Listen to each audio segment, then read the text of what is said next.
Hey guys, I decided since Halloween's coming, I would read you the Man in the Orchard series.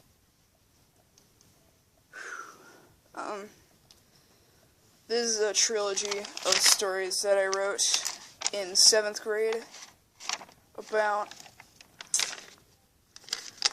I'd say about nearly a year ago. Or longer. Alright. So there are 3 auditions to the series. There are 3 stories in the series. I'm going to read them all as one story for you guys today. So here we go. The Man in the Orchard by Dylan Carl Steinhagen. A CCC production. Man, it's a banner day, said a boy named Bobo. Yeah, I hate the rain, said a boy named Joe.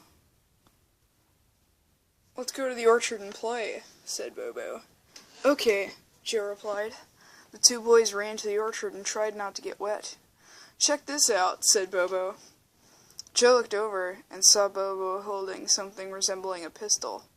I swiped my dad's flare gun, said Bobo. Just make sure you don't shoot something valuable, said Joe. Of course, man, Bobo continued. If you get a gun, you gotta be careful. Hey, what's that? Said Joe, while pointing at a silhouette in the fog. The shadow looked a lot like a person. What the hell is that thing? Said Bobo. They came slowly. They slowly approached, and the shadow became more clear. It was a man with an apple for a head.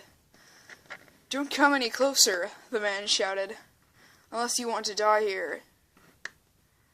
Bobo was scrambling for his gun when Joe managed to say, No, don't shoot, we have no choice, Bobo replied. As soon as he pulled the trigger and apple clogged the barrel, the gun exploded. Bobo was lying on the ground, covered in shrapnel and wicks of flame.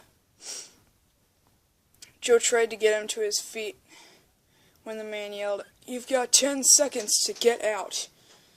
Joe quickly grabbed Bobo and proceeded to run. 10, 9, you won't be fine, the man said. Joe ran through the fog.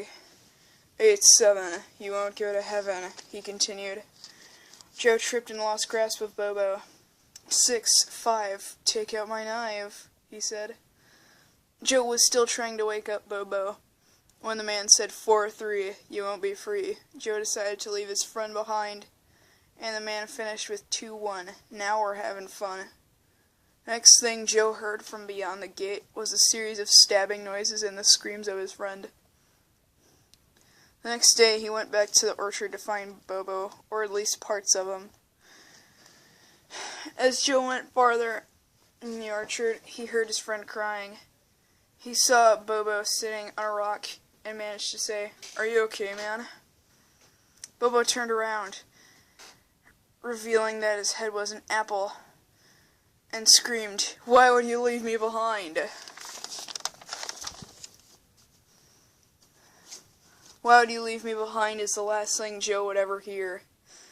As Bobo and the man tied Joe down, he furiously tried to escape the binds. Bobo and the man continuously chanted, One of us, while Joe spasmed on the ground.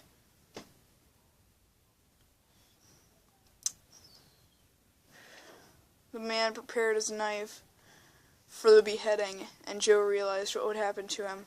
In fear, he broke one of the binds and punched the man in the apple. He then took the knife, severed the binds, and grabbed Bobo. On his way to the gate, he made it back home with Bobo safely. Joe forcibly laid Bobo down on a table and tried to get the apple off of his body. Damn it, it won't come off, he said. Bobo grabbed Joe's arms and said, It's time for you to join us, Joe. Bobo cornered Joe with the knife. Don't worry, Joe, he said devilishly. Joe picked up a stray flare and smacked Bobo in the face. The flare popped, and so did the apple.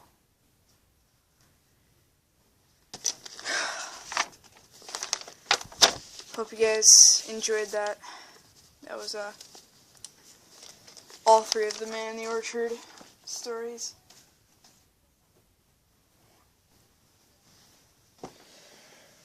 Happy Halloween.